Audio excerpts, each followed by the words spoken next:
अस्सलामु अलैकुम वरहमतुल्लाहि वबरकातुहू। आज हम सूरह बकरा की आयत नंबर 70 से शुरू करेंगे। आप लोग मेरे साथ पढ़िएगा।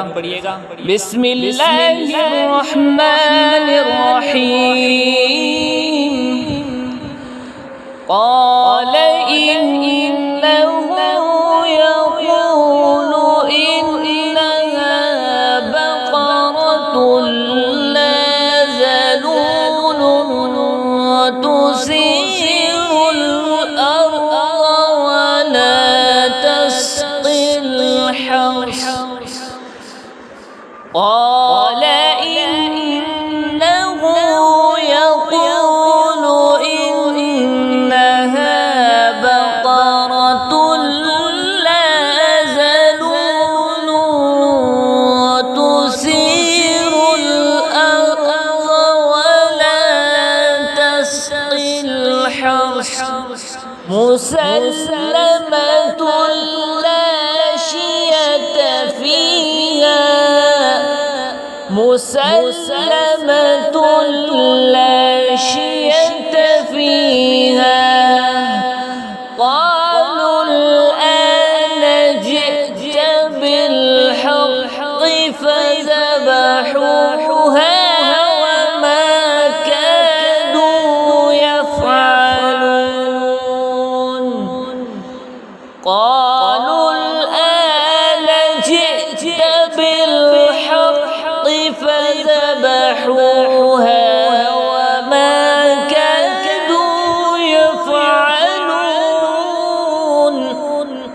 قال إنه يقول إنها بقرة لا ذلول تثير الأرض ولا تسقي الحرث مسلمة لا شية فيها.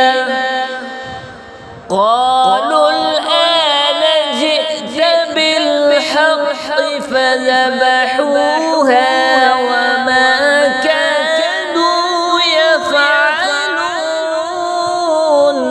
وإذ قتلتم نفسا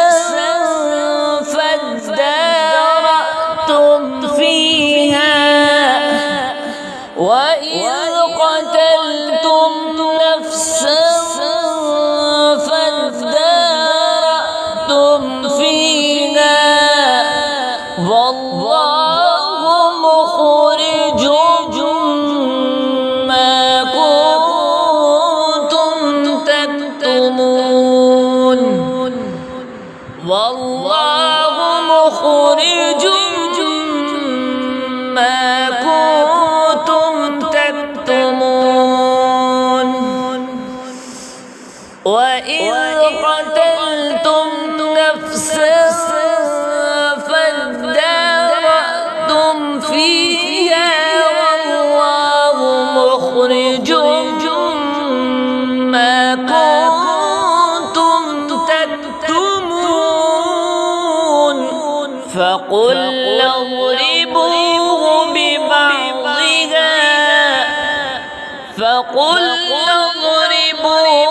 ببعضها كذلك يحيي الله الموتى ويريكم آياته لعلكم تعقلون.